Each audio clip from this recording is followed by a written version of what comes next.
Hello, class and Professor Turner. My name is Melody Ryan, and this is my oral presentation for Composition 2 on saving the bees. So, when people think of bees, the first images that come to mind for some people are bees buzzing from flower to flower, the taste of honey, or even the bee on the box of Honey Nut Cheerios. I'm sure some of you have even been stung and had that painful experience. But most people don't realize that bees are responsible for pollinating most of the world's crops, and their role in our economy and society is vital.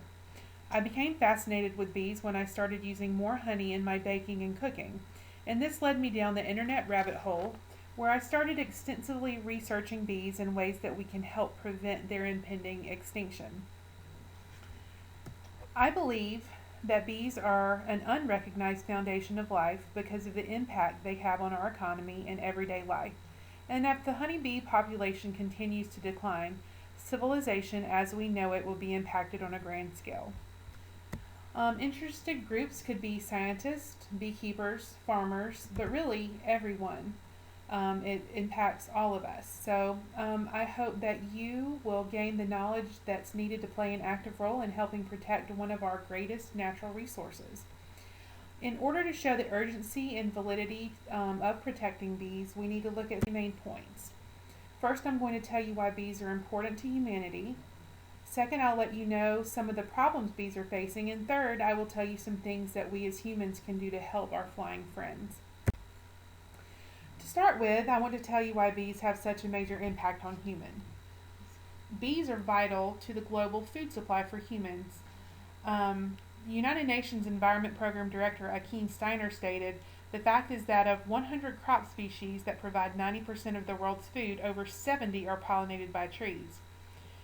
And Greenpeace says that bees are responsible for one of every 3 bites of food that you take.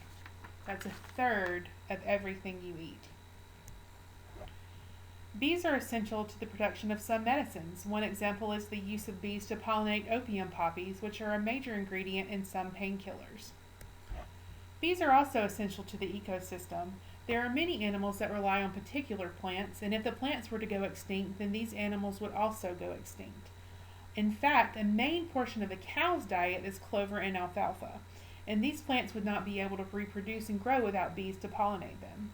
Without bees, we would not be able to enjoy beef, milk, or cheese, and I can't even fathom a world without cheese.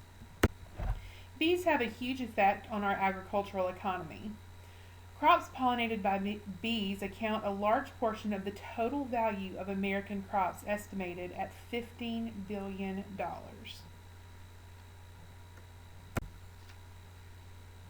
Now that we know a little more about why bees are so important, let's look at some of the problems facing bees. Around the world, bee populations are declining rapidly. Since 2006, beekeepers recorded losses of bee colonies. This epidemic is the phenomenon known as colony collapse disorder, and it's left beekeepers and scientists puzzled because they can't pinpoint an exact cause. Instead, they believe that several factors contribute to colony collapse disorder. One of the biggest threats is the varroa mite. The varroa mite is a lot like a tick, and it attaches itself to the bee and sucks their blood. And if the blood loss alone does not kill the bee, the parasite weakens the bee's immune system, causing them to be unhealthy. Viral and fungal pathogens play a critical role in the collapse of bee colonies. Pathogens are even more detrimental to social organisms, and bees are obviously extremely social. According to Dennis von Ingelsdorf, an apiarist with the Pennsylvania Department of Agriculture, there may be many pathogens that share responsibility for collapse, with none being prominent across colonies. Unfortunately, there are also many human-related factors that could be related to the disappearance of bees. One of the major factors introduced by humans is pesticides.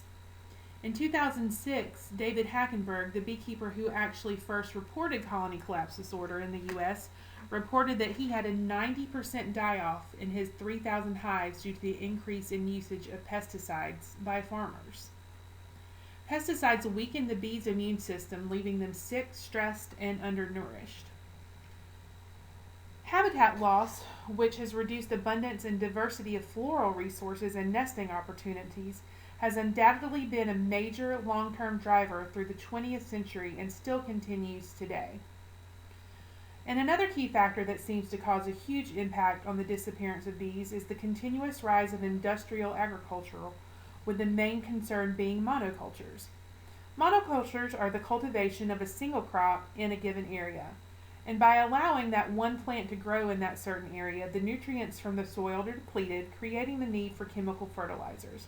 Over time, it also eliminates biodiversity. Since no new species are being introduced, pathogens and other pests become acclimated to the soil and can attack the crop's weaknesses. It's kind of a vicious cycle because then the crops are now weak and infested, and the farmers are now forced to use those pesticides.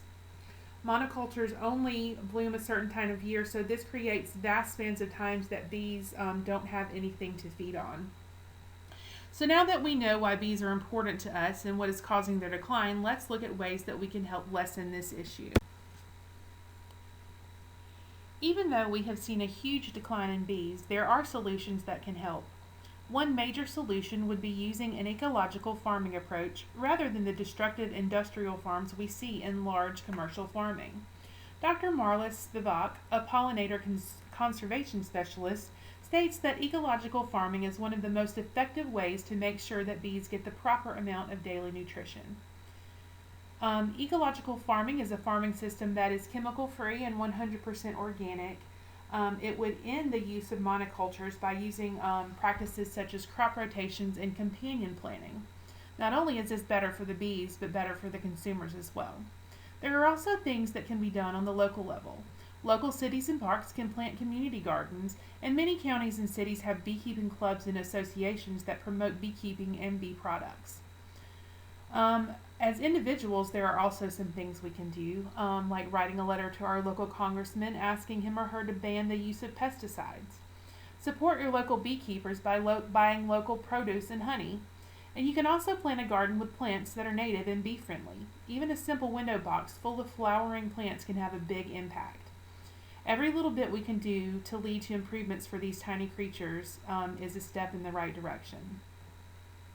So now that you know a little more about the ways we can help bees, I would like to reiterate the points I've made.